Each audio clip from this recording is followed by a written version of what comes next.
Well, I think it's fantastic that you're making an effort right now. I mean, while you're in college, it's extremely hard to save. So if you can do it while you're there, uh, when you get out, you'll have the habit already formed, and it won't be. I mean, granted, it's always difficult to put yourself first.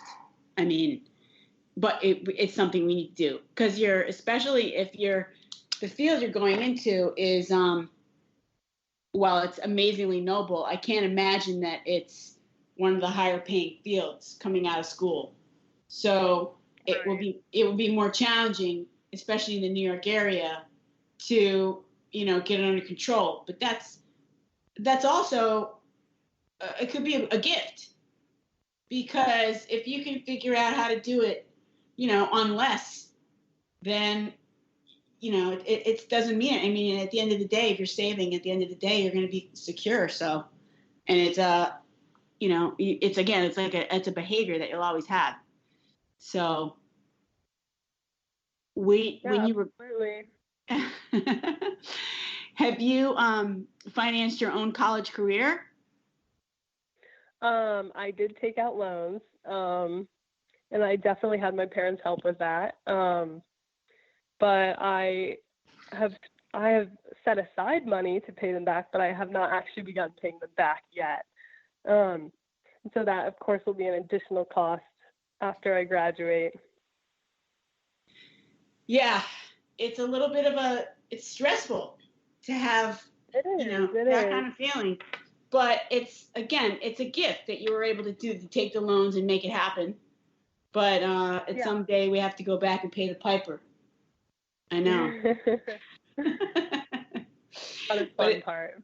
Yeah. So when you think about New York, how do you think about that? Like, do you think about, when you think about living in New York, because you know how expensive it is, how do you play that out in your mind? Like that it's going to all work out? Well, as you said, I will likely not have the highest paying job right out of college, just not being, a STEM major, engineering, whatever. So I am fully prepared to get 2 jobs, but I know that will be a big time commitment and exhausting, but I would rather work in something that I want to work in and something that really makes me happy, and live somewhere that I'm really passionate about moving to. So I am prepared for this. That's fantastic.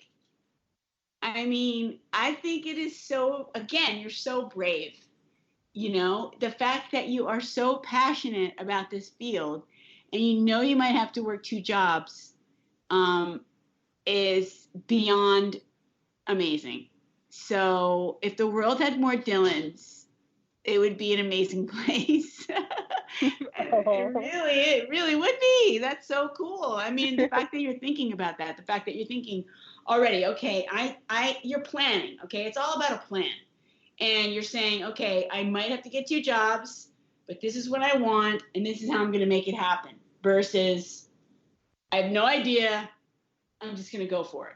Right? I mean, at least you're kind of planning it out. I have to say, I was guilty of the latter when I was your age. Hey, I'm just going to go for it. I'm going to make it happen, and that caused a lot of problems.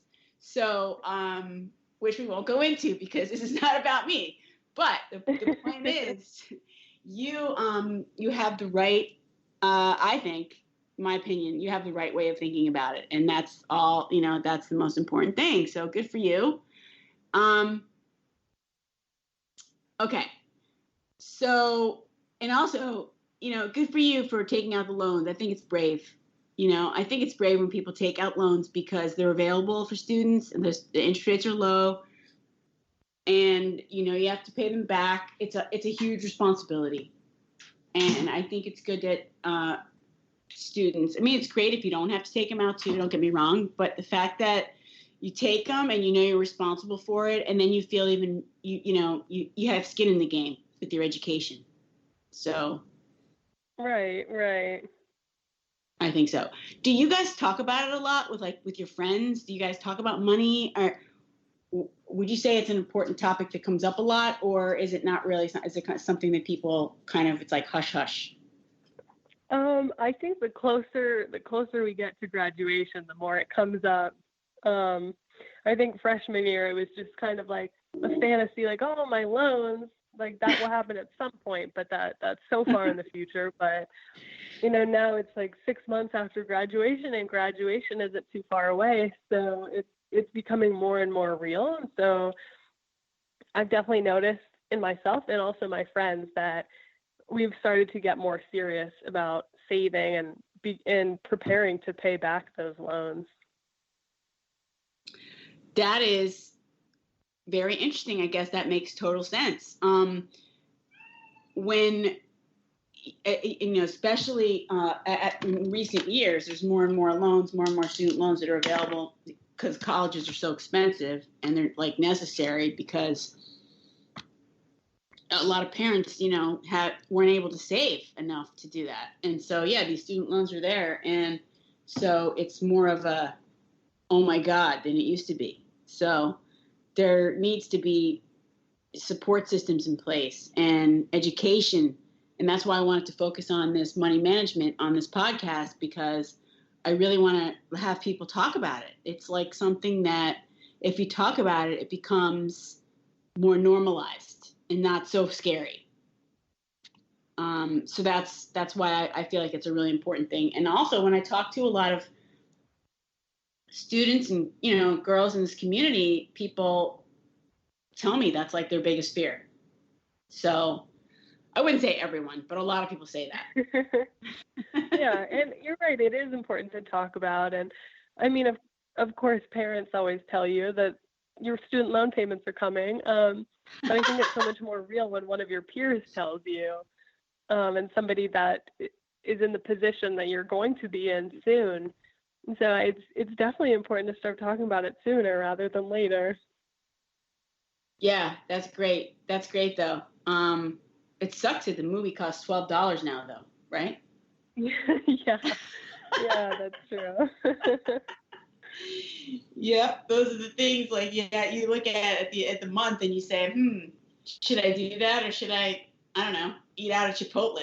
It's like, a trade-off sometimes. Really kind of crazy. Yeah, okay. And trying to stay on your parents' Netflix account as long as possible. That's so funny because my husband was actually saying, like, okay, so I don't really watch Netflix and you don't really watch Netflix, so maybe we should cancel it. And I said, no. Okay, because my son watches it, and that is the way that he actually stays sane in college, by zoning out to Netflix. Absolutely. And so, no, we can't cancel it. Everyone has their thing. So what would you say is your stress relief? Like, what do you do to help yourself when you're feeling a little pressure?